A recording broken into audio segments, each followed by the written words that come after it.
Place I am here. So these should be quiet. X plus y plus z. This one's going to be plus s equals 40, right? Because it's less than or equal to. But the next two, we're going to have 2x plus y minus c. This will be minus t equals 10 because the greater than or equal to. And then the last one, negative y plus z, because that's greater than or equal to, we're going to subtract u to make that equal to 10. Is that all fine? And then your objective function, x, y, and z come over, so we're going to end up with negative 2x minus 3y minus c plus p equals 0. That's how that one's going to go in, right? And then your initial tableau should be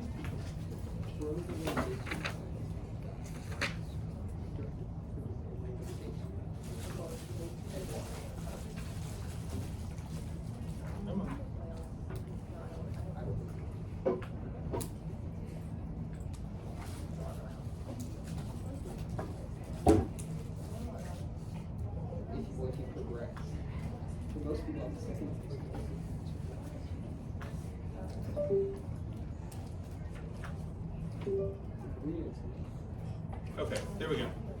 Okay, so are you okay getting this for the tableau? Now, we'll worry about the labels in a second, but check to make sure your 4 rows, it's going to be 4 by 8. Does that make sense? 4 equations, 8 columns because you have 7 total variables, and then 1 column for the stuff on the other side of the equal signs, right? Okay, now, the 4 basic variables, the ones that look like identity matrix columns. Again, when I'm saying it looks like an identity matrix column, it's not that important that the non-zero entry be a 1. What matters, what makes this like an identity matrix column, I guess you can think of it as it looks like a multiple of the identity matrix, a column of that, right? So that what's in the non-zero spot doesn't need to be a 1, but what's important is there's only one non-zero entry. So the only 4 columns that have that are S, T, U, and P. So that should be the names of the variables that you're going to use to label the rows. And which variable gets which row is dependent on where the non-zero element is, right? If there's only one. So S's only non-zero element is at the top. That's why the top is row 1, right? T has the second row because T's non-zero element is in the second spot. U's is in the third, P's in the fourth, okay? Now, the stars, I'm going to explain now. Remember, the basic variables are the ones you solve for. The non-basic variables, which right now are x, y, and z, they're the ones that don't look like identity matrix columns. Non-basic variables always get a value of 0, right? But basic ones you have to solve for using the appropriate row. So if we solve for s using row 1, what is s's value right now? 40. Remember, x, y, and z are non-basic, so they get zeros. You can ignore all this. You're down to just 1s equals 40, so s is 40. Using that same idea, you would use the second row to solve for t, and what would t's value be? Negative 10, because it's negative t equals 10, so t is negative 10, right? U is negative 10, and p is 0. Okay, is everybody okay with that? Okay, the stars here are because if you have any variables that have negative values, any of the decision variables or the slack and surplus variables, all of those variables we're presuming are not negative, okay? And if they are negative, it means that the solution you're getting, like this is telling you if you make s, t, and u these values, and the basic variables x, y, and z 0, you will get p equals 0. So this is a solution, but it's not feasible, okay? If any of the values of the decision variables or the slack and surplus variables, if any of them are negative, it means you're not in the feasible set yet, okay? Up till now, that never happened. So what we started with before was the solution we had for p at the beginning was a valid solution. It was feasible, but it wasn't the best because these negative entries told you could do better, right? But now, we're not even going to look at these negative entries here because this value of p being 0 isn't even a feasible solution yet because we have negative values here. If you have a negative value, it means one or more of the inequalities would not work, okay? At this point, it's easy to tell. Like if t is negative, it means the inequality where we introduced t, which was the second one, would not work. And because u is also negative, the third inequality is also not going to work. If not all the inequalities work, then your solution isn't feasible. okay? We're only being asked to find the maximum or minimum value of the objective function under the feasible set, right? If it's not a feasible solution, we really don't care about it at all, okay? So this introduces this idea of the two-phase version of the simplex method. If you see that you have negative values for any of your variables, we star the rows where those negative values are, like which variables correspond to those rows, we star those, and that says we're not in the feasible solution set yet. We have to get to a feasible solution first. That's the first stage. So the first stage is about like eliminating the stars. You star any value, any variable whose value is negative, and we have to fix that problem first, and then we can proceed. Like phase 2 of the two-phase process is what you already know how to do, okay? But we're not ready to do that part until we get rid of the stars, okay? So the new thing here is going to be, how do we deal with phase 1, eliminating the stars, okay? Once all the stars have been eliminated, whatever solution we're at that point will be a feasible solution, which means that's like starting at the beginning of the ones we did before. And then we go from feasible to, is it optimal? Can we raise the value any higher or not? Okay, that part you're going to be used to. That's not new. Okay, so here's how you take care of the first part. To eliminate a star, you choose a starred row. Okay, I'm going to choose, if you have multiple stars, it doesn't matter which one. You have to eliminate all the stars, and you're only dealing with one at a time. So you choose a row that corresponds to a variable that's starred. And this is the difference. We're not even looking at the bottom row right now to determine the pivot.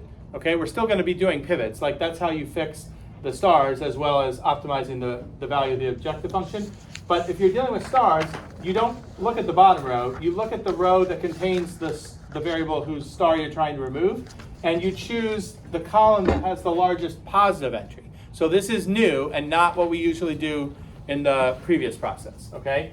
Pick the row you're going to get rid of the star for, look across that row, find the entry that has the largest positive value, and that will be the column that your pivot comes from. So in this case, which column am I going to look at to choose my pivot? Where's the biggest positive value? Oh, biggest to the right of the equal sign. So we're not looking at this, right? We're trying to figure out which variable to use, so you don't use this column. So we're going to x, right? Okay, that's your column. Now, the rest of this is the same. Like once you know which column the pivot's in, then you choose the pivot element. The rules are the same for this. So which are my eligible pivot elements? Which ones could be the pivot? Remember, what's not eligible to be a pivot? Zeros and negatives. So which numbers in this column could be the pivot? 1 and 2, okay? And when we have more than one choice, what did we do before to decide? The test ratios. What's the test ratio for the 1? 40. What's the test ratio for the 2? 5. And we choose the smaller test ratio. Okay? So between those two, it's 5. Now the only thing here is, this is not actually mandatory, but it will shorten your work if it comes up. Okay?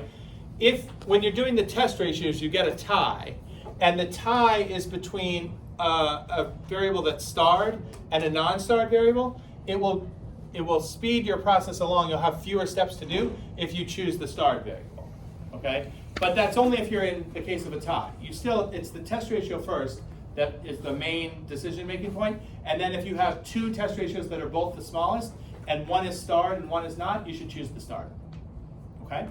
So here that doesn't come up because 5 is smaller than 40, so our element is going to be 2. Now, do you remember this says we're going to make x a basic variable now. We're going to get zeros everywhere else. So x is going to come into the basic set, and that means one of the variables that's currently basic is going to leave.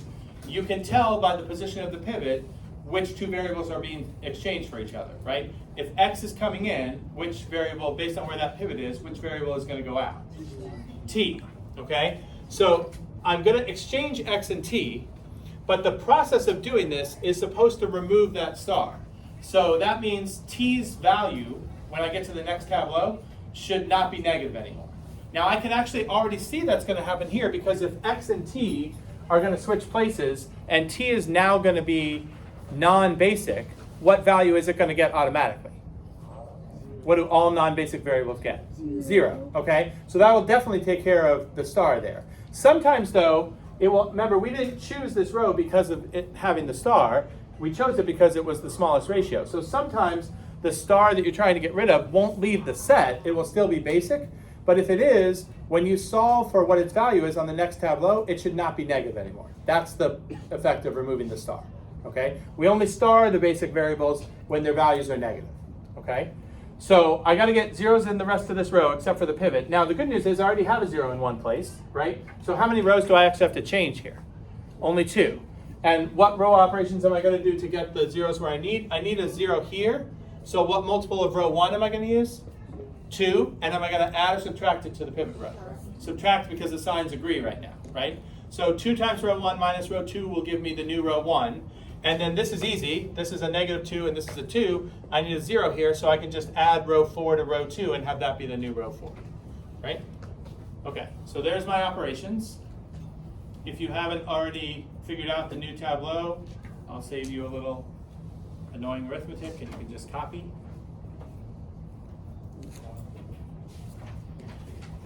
You should get in the habit, especially when you're doing this two-phase one, it's especially important, but I think it helps in all the cases. When you write the new tableau, label the rows with which variables are the basic variables. Remember, most of the basic variables from before are still going to be there because a pivot only exchanges one non-basic variable with one basic variable, right? So 3 of the variables are still going to be basic. But we just said x is going to replace t. So in this arrangement, when you're labeling the rows, x should take t's place, but nothing else changes. You can confirm that that still makes sense because it should be that these 4 variable names are the ones whose columns look like identity matrix columns, and which place the non-zero element is in should agree with how we labeled the rows, right? So if you look at S's column, it looks like an identity matrix column, and the one place where there's not a 0 is in the top. That's why S gets the first row. X is now basic, and its non-zero element is in the second spot. That's why X gets the second row. U is still basic, and its non-zero element, the -1, is in the third spot. That's why U gets the third row, and P gets the last row. Okay? Now, sometimes it just happens, like we were trying to eliminate the star from T. We did that because T is now non-basic, so it has a value of 0. Sometimes you end up eliminating more than one star. So this star is not just automatically carried through from here to here. You still have to solve for it, okay? Now in this case, U's value up here was -10, and down here, it's still -10. That's why it still gets the star, okay? But do you see that none of the other 3 basic variables, S, X, and P, none of them get starred because none of them are negative. What's S's value right now?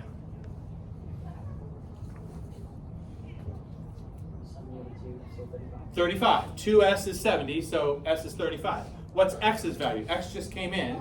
It wasn't basic before. Now it is, though. 2X is 10, so X is 5. U, we already said, is -10. That's why it still got the star. And P's value right now? 10.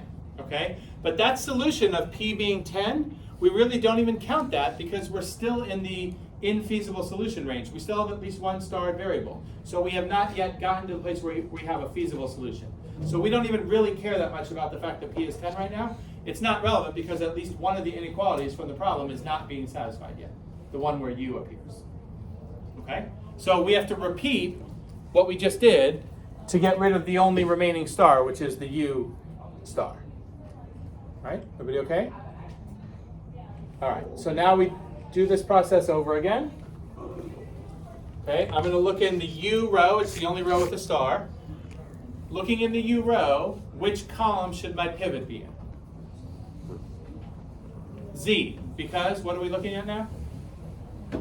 Largest positive value, okay? It's actually the only positive value we have, right? So the pivot is going to come from the Z column.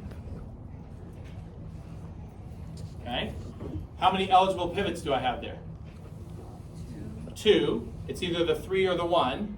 Test ratios, the 3's ratio is 70/3, and the 1's ratio is 10/1, 10. Which one is the smaller ratio? 10/1. Okay, so 1 is my pivot element. Can you tell from where 1 is located which variable is going to leave the basic set? Z's not in it yet. Z's going to come in, right? Z will become basic. It's not basic right now. Which one is basic right now, but is going to leave the basic set? Which one is going to have Z take its place? U. It's always going to be wherever your pivot element is, the intersection of that row and column, those are the variables that are switching roles. Okay? So Z and U switch roles. So that's definitely going to take care of U's problem, because if U is leaving the basic set, what's its value going to automatically be? 0, right? So U, the only one that has a negative value right now, won't have a negative value anymore. Okay? All right, unfortunately this time I have to change all 3 other rows, so I need 3 other row operations. Everybody okay with those? Oh, I have a typo in one. Do you spot it? When I described the row operations, I wrote one thing wrong. Over here.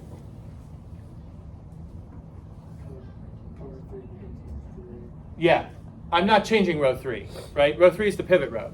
R2 plus R3 should be the new R2, right? We change R1, R2, and R4. We don't change R3. Okay? All right?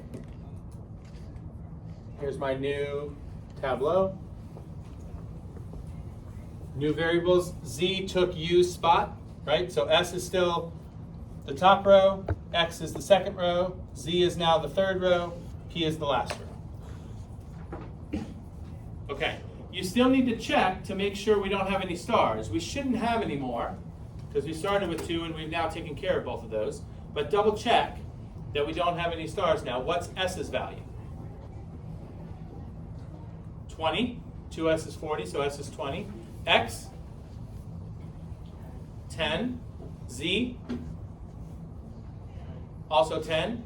And P is 30. Okay, with no starred rows, we now have a feasible solution. So P could actually be 30 if we make X 10, Z 10. Y is not basic, so what is Y's value right now?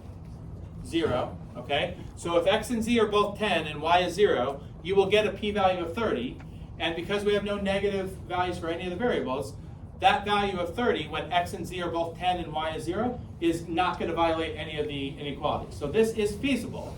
So now this looks like a problem from when I showed you simplex method the first day, right? You can look at this tableau and say whether 30 is the best we can do or not. Is it? No, why not? You have negatives in the bottom row. Now you start looking at the bottom row. This is the first time looking at the bottom row matters, because the stars are gone. Okay? So phase 2, we're entering phase 2 now. Okay? Here are the values we just solved for. No negatives. So we have a feasible solution. So now we go to phase 2, which is just the process you already learned. Okay? So where's the next pivot column going to be?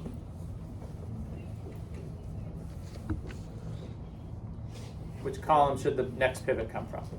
Y, because it's got the, that sounded like I asked why, but I was just saying why.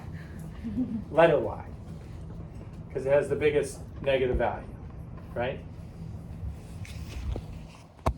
Okay.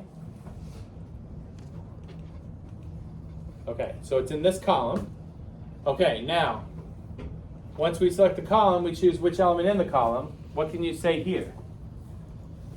Rhea? Right. You only have one eligible pivot value, which is the 4. So what do we not have to worry about in this step?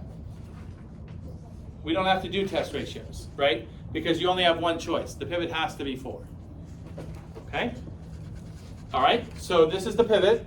And we already have a 0 here, so that saves us one step. We have to get zeros in these last 2 rows. So I only need to change the bottom 2 rows. Here's the operations that will do that. Do those look fine? 4 times row 3 plus row 1 is the new row 3, and row 4 plus row 1 is the new row 4. Okay.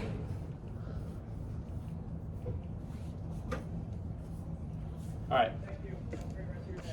Then we're going to get this tableau, and look how glorious this tableau looks. What do you notice? Bottom line, literally, all positive. Well, no negatives, right? No negatives. So that means we're at the optimal solution. What's the highest value of P we can get here? 70. Okay, and when will it happen? Notice it happened in this case. This doesn't always work out this way. It happens that our basic variables now, right, S left and Y took its place. So now we have Y, X, and Z. The basic variables happen to right now be all of your decision variables, right? So that means we have to solve for each one of those, right? So none of the decision variables are going to necessarily be 0. It could still be that we solve and get a 0, right? But they're not automatically 0. S, T, and U are automatically 0 right now, okay? But X, Y, and Z we can solve for. What's the value of Y? 10. X, also 10. Z, 20. 4Z equals 80. Z is 20. Good. Okay? So if X and Y are both 10 and Z is 20, in your objective function, that's going to give you a value of 70 for P. And we know that's the optimal solution because there's no negative entries in the bottom row. Okay? Does that make sense? All right, now we're going to start one more example, but we won't finish it yet. Let me explain what I want you to do for homework. I didn't make two separate packets this time. I put the notes and the homework together. So if you skip all the way to the back page or so, you're going to see where it starts to say homework, and then there's two problems, number 1 and number 2.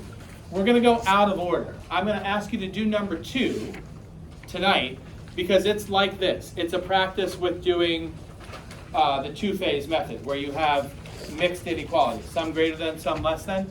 So do number 2 and follow this example if you get lost, okay? I'm going to have you skip number 1 because it goes with what I'm about to show you, but we're not going to get all the way through number 1, okay? Okay, so right now on the next page in your sheet, there's a application problem. So the first one we just gave you the linear program. This one we have to build the linear program ourselves, okay? And you're going to notice there's one extra twist in this one that is not like anything we've done with Simplex so far, okay? So, Huge State U bookstore. Everyone's been there, right? Buys textbooks from 2 suppliers, Gigantic Textbooks, Inc. and Hefty Books and Company. Gigantic Textbook, Inc. offers packages of 5 physics textbooks and 5 relativity textbooks at $50 a package. Books were really cheap whenever this was written, by the way. Right? Hefty Books and Company offers packages of 5 physics textbooks and 10 relativity textbooks at $150 package. Still very cheap books. The bookstore has to buy at least 2,500 physics textbooks and at least 3,500 relativity textbooks, which to me seems weird. I would think you would need more physics books than relativity books, but maybe they already have like 1 million physics books. I don't know. Further, this is also weird. The faculty stipulate that at most 75% of the total number of packages have to come from Gigantic Textbooks, Inc. Don't know why that would be. Maybe the faculty has stock in Hefty Books and Company and they don't want them going out of business. I don't know. I don't know why you would have that limit. Okay, the question says how many packages should the bookstore order from each supplier to satisfy the above requirements at the least possible cost? Okay, a couple questions here. First, what are the decision variables? What are the decision variables going to be representing in this problem? What about them? What about the 2 companies? How many packages? Right, it's going to be the number of packages you order from each company, right? So, and there are only 2 companies, so there are only 2 decision variables here, right? X is how many packages you get from the first company, Y is how many packages you get from the second company, okay? Now, the objective function, which we're going to write in terms of these variables, what are we trying to maximize or minimize here? Minimizing cost. We're minimizing cost, okay? So we need a cost function. Does it make sense? The cost function here would be 50 times the number of books or number of packages from the first company, so 50x plus 150y, 150 times how many packages you order from the second company, okay? All right, we're minimizing that subject to the constraints. Now, we have 3 constraints here. The first one has to do with what? What's the first thing putting some restriction on X and or Y?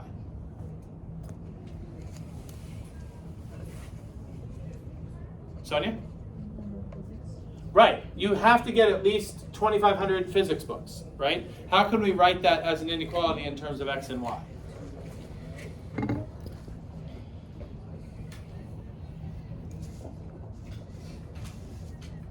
How do we make use of that 2,500 number? Strands? 5x plus 5y is less than or equal to. Right, it's just about physics books, right? So how many books do you get from each package? You get 5 from the first company and also 5 from the second company. So 5x plus 5y has to be greater than or equal to 2,500, right? You can get more than 2,500, but you can't get less. Pretty good there? Do you see the same kind of thing works with the relativity books? So what's that inequality going to look like?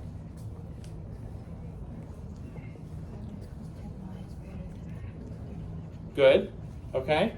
And then you have this sketchy faculty constraint, which says you can't have more than 75% of the total be coming from gigantic. How do we write that?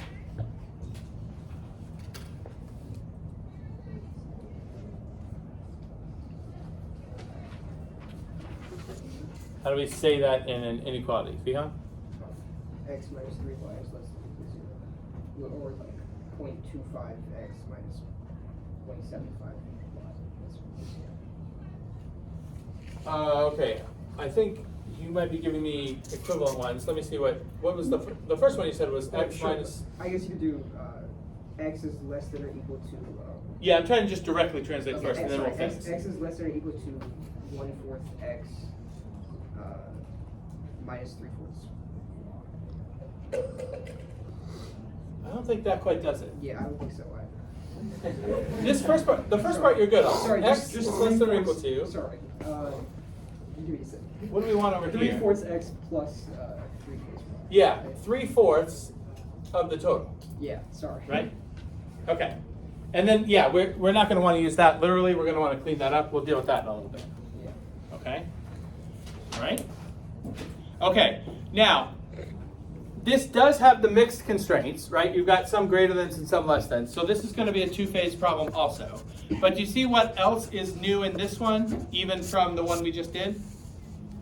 This is the first time we're doing a minimized problem with simplex. We did minimizing with graphing, right? I showed you that both the mins and the maxes can only occur at the corner points. So if you have a graph, you can just check all the corners. Your biggest is your max, your lowest is your min.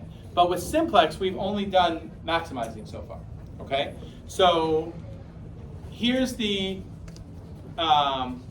way to handle that piece. First, with the constraints, I can convert these two equations, right? I'm going to use surplus variables for these two because I have greater thans, right? So minus s equals and minus t equals.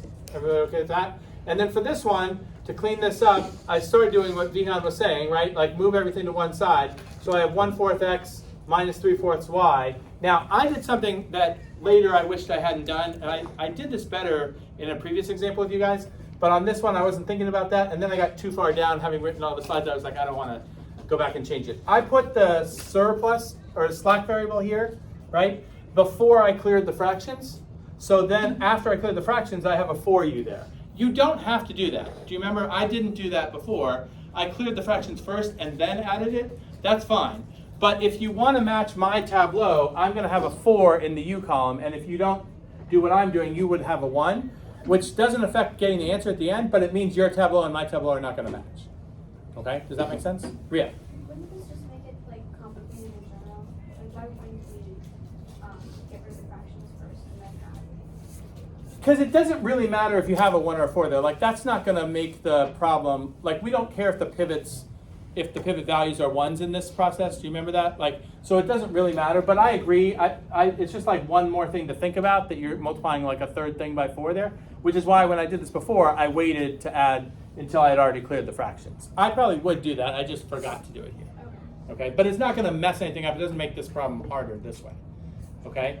All right, this is where we're going to run out of time before I can, so I'll explain this part more tomorrow, but this idea of maximizing and minimizing, the simplex method only does maximizing, so we're going to create a new function that's the negative of the function we're trying to minimize, and we're going to maximize that.